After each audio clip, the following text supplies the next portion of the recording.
What's up guys, और क्या हाल है तुम लोगों का? और ऐसे भी करता हूँ, ऐसे करके और ये। बाय द वे, वीडियो में आगे जाने से पहले कुछ लोग मुझसे कह रहे हैं कि मैंने मांगा वीडियोस को प्राइवेट मार दी है क्योंकि अब मैं बड़ा इंसान बन गया हूँ। YouTube अब मुझे पैसे दे रहा है और उन पैसों से मैं कंटेंट बनाने की जगह बाहर जाके घूम रहा हूँ। एंड गेस व्हाट, ये मेरी लाइफ है और मैं ऐसा ही करते रहूंगा। It's my life, whatever I wanna do. It's my life, wherever I wanna go. अब तो सच बोल दे भोसड़ी के। ऑलराइट, अगर तुम इस चैनल पे 30% भी जिंदा हो तो तुम्हें पता होगा कि हमें पिछले दिनों स्ट्राइक आई थी और YouTube हमें साफ शब्दों में कह रहा था पहली फुर्सत में निकल। लेकिन फिर हमने सोचा कि क्यों ना मांगा वीडियोस को प्राइवेट मारा जाए, जिससे एटलीस्ट एक हद तक चैनल सेफ रहेगा। और एक तरफ तुम लोगों को लग रहा था कि मुझे YouTube से रेवेन्यू मिला था। ਹੱਸਦੇ ਚਿਹਰਿਆਂ ਦਾ ਮਤਲਬ ਇਹ ਨਹੀਂ ਹੁੰਦਾ ਕਿ ਉਹਨਾਂ ਨੂੰ ਕਦੇ ਕੋਈ ਤਕਲੀਫ ਨਹੀਂ ਹੁੰਦੀ। ਉਹਦਾ ਮਤਲਬ ਇਹ ਹੁੰਦਾ ਕਿ ਇਹਨਾਂ ਨੂੰ ਤਕਲੀਫਾਂ ਨਾਲ ਡੀਲ ਕਰਨਾ ਹੁੰਦਾ ਹੈ। चलो कोई ना, हो सकता है कि तुम लोगों को इन सब चीजों के बारे में पता ना हो। ऑलराइट गाइस, बाकी सब चीजें एक तरफ, इन दिस वीडियो हम कवर करेंगे आखिर क्यों किशिमोटो ने सोचा कि वो नारुतो और सास्के को नफ करेंगे।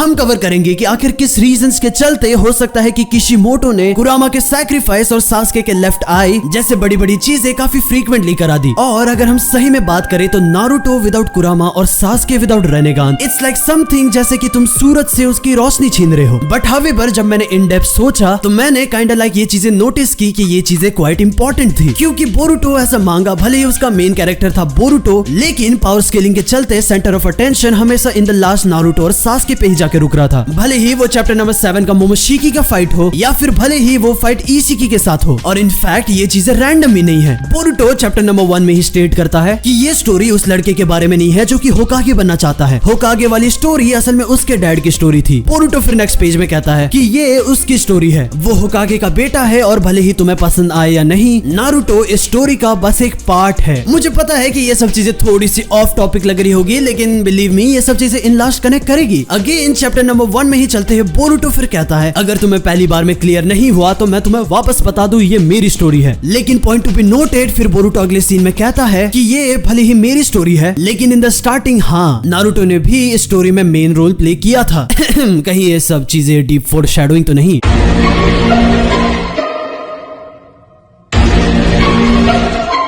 ये सब छोटी छोटी चीजें दिखाती है कि शुरुआत से ही ये सब चीजें प्लान में थी। लेकिन क्यों ना मैं तुम्हें समझाऊं कि प्लॉट के लिए ये सब चीजें क्यों इंपॉर्टेंट है। नारुतो और सास्के बार बार लगातार हर बार ओत्सुत्सुकी को इस अर्थ को तबाह करने से रोक रहे थे। इन शॉर्ट ये हर बार एक साइकिल की तरह बन चुका था, जहाँ पे ओत्सुत्सुकी अर्थ में इन्वेड कर रहे हैं और नारुतो और सास्के समहाउ अर्थ को बचा रहे हैं। लेकिन फिर जिगिन का इंट्रोडक्शन हुआ और यू नो नारुतो और सास्के को काफी ह्यूमिलेट करके मारा गया।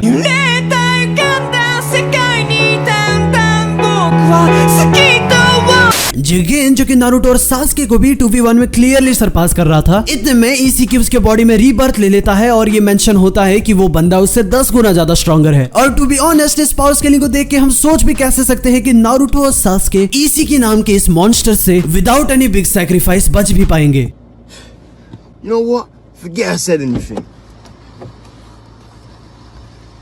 बैरियर मोड अगर तब इंट्रोड्यूस नहीं होता और नारुतो और सास्के इशिकी को भी समहाउ समवे अगर टेक डाउन कर देते, मुझे नहीं लगता कि ये फ्यूचर के लिए अच्छा होता। क्योंकि तुम खुद सोचो, इशिकी एक हायर रैंक ओत्सुत्सुकी था एज कम्पेयर टू कागुया और मोमोशिकी। अगर इशिकी जैसा मॉन्स्टर नारुतो और सास्के आराम से संभाल लेते तो ये चीज आगे के लिए सेंस नहीं बनाती। अगर नारुतो और सास्के इशिकी के वेसल जिगिन से ही मरते मरते समहाउ एस्केप हुए हैं, सो डेफिनेटली ये चीज सेंस नहीं बनाती कि नारुतो और सास्के इशिकी के रियल फॉर्म को ही मार दे। डेफिनेटली ये चीज आगे जाके बहुत बड़ा एक प्लॉट होल बन जाता। इसीलिए नारुतो के बैरियर मोड को स्टोरी में इंट्रोड्यूस किया गया, जो कि इन लास्ट बाद में जाके कुरामा के डेथ का रीजन बना। वेरस सास्के का रेनेगान बोरोशिकी से डिस्ट्रॉय किया गया, क्योंकि नारुतो और सास्के बोरुटो के वर्स के लिए एक काफी बड़े ओवर पावर कैरेक्टर बन चुके थे। अब फाइनली बोरुटो का यूनिवर्स बाकी चीजों को एक्सप्लोर करेगा। For example technology. बोरुटो का यूनिवर्स शुरू से ही शिनोबी वर्ल्ड के अलावा भी बाकी सब चीजों को एक्सप्लोर करते हुए दिखाया गया है। बेसिकली ये स्टोरी इंटरेस्ट दिखा रहा है एलियंस और टेक्नोलॉजी में, रादर दैन बिगैन एक old shinobi world. Shinobi world में पहले माइटोटिक रीजनरेशन जुत्सु होता था, लेकिन अब तुम्हारा हार्ट टेक्नोलॉजी के थ्रू ही पूरा का पूरा रीजनरेट हो सकता है। तुम सिंपली एक ह्यूमन को क्रिएट कर सकते हो with the help of technology. In fact अब तो चैप्टर नंबर 56 में फुल्ली साइबॉक्स, जो कि मेंशन है कि जेगेन से भी ज्यादा पावरफुल है, साइबॉक्स के कॉन्सेप्ट को भी इंट्रोड्यूस किया जा चुका है। मैं कहूंगा कि शायद से इसमें किशिमोटो का भी थोड़ा सा खुद का पर्सनल चॉइस है। जब भी मैंने किशिमोटो का एक पुराना इंटरव्यू देखा है और जिसमें किशिमोटो से पूछा जाता है कि आगे तुम कौन सा मांगा लिखने वाले हो, उनका हर बार एक ही आंसर था कि वो एक साई-फाई मांगा लिखना चाहते हैं। और डेफिनेटली फिर उन्होंने नारुतो के बाद सामुराई 8 लिखा, जो कि साइंस फिक्शन बेस्ड एक सामुराई मांगा था। लेकिन अफसोस वो स्टोरी नहीं चल पाई और शोनेन जंप पे वो कुछ चैप्टर्स के बाद पब्लिश नहीं हुआ। बाय द वे, बस आज के लिए भी बस इतना ही। अगर तुमने वीडियो को यहाँ तक देखा है और तुम्हें नींद नहीं आई तो यार क्यों ना तुम लोग कमेंट्स में लिखो।